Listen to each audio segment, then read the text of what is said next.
O que hoje eu vou conversar com vocês é sobre o Almirante Negro.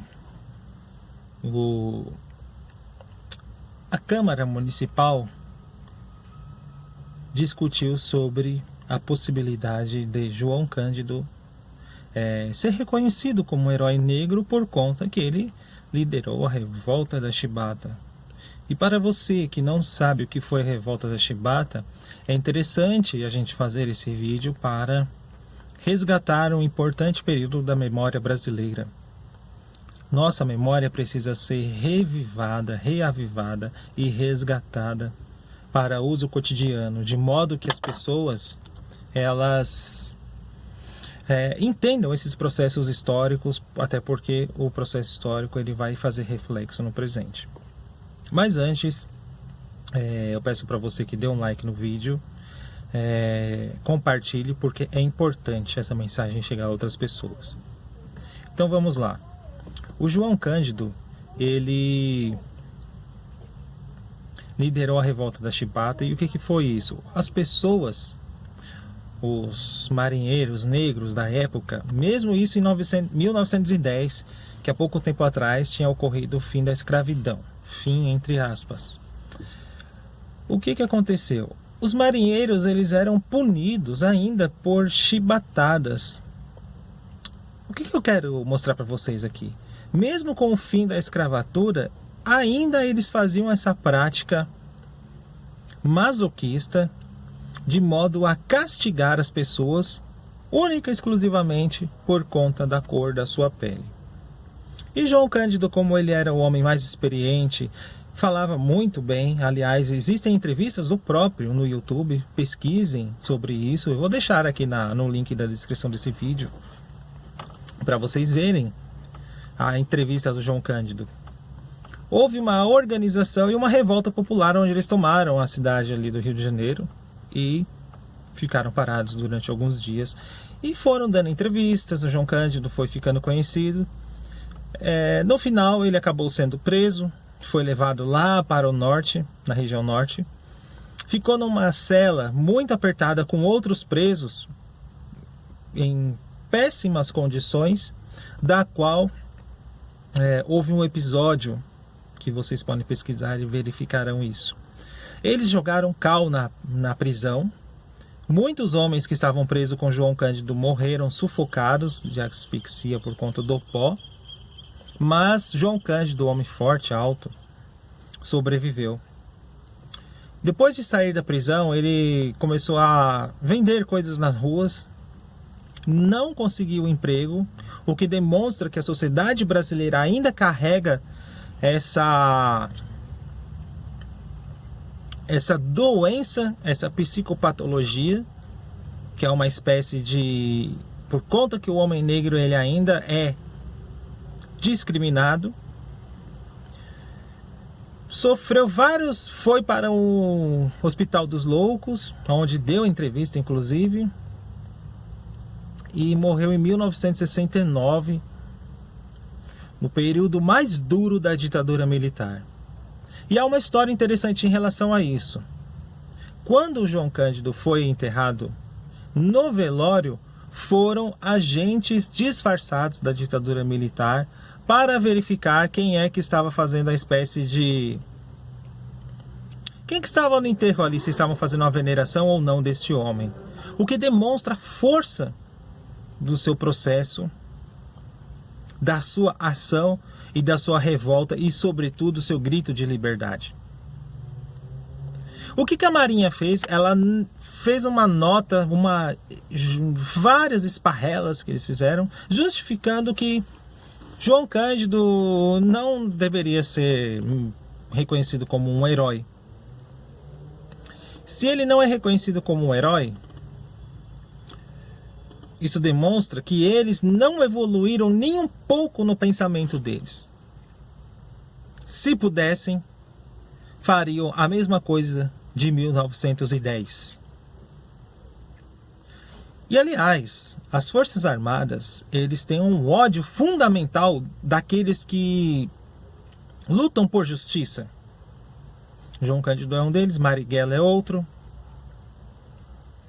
Se você falar esses dois nomes, eles ficam putos da vida.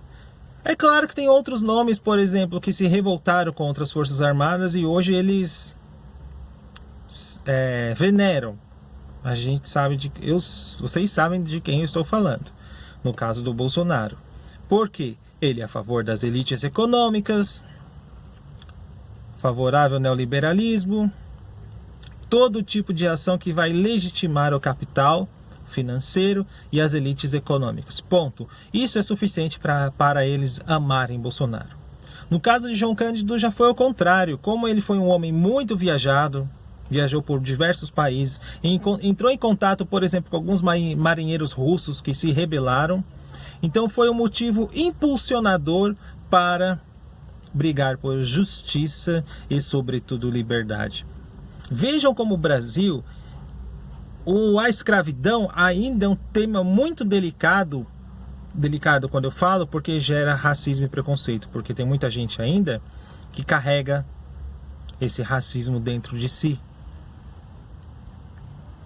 Falar de João Cândido para a Marinha, eles tremem na base, eles não querem saber desse nome, o que demonstra que a sociedade brasileira ainda tem esse tipo de pensamento, uma grande parcela. Ora, veja aquele que estava na Fundação Palmares, veja o Fernando Holliday, veja esse povo que está à direita. Eu não estou falando de todos, mas existe uma parcela significativa que tem pensamentos altamente fascistas e nazistas, que se pudessem, voltariam ao passado. Até o próprio presidente da República, que já disse e já fez manifestações altamente racistas, xenofóbicas também na época da eleição em 2018.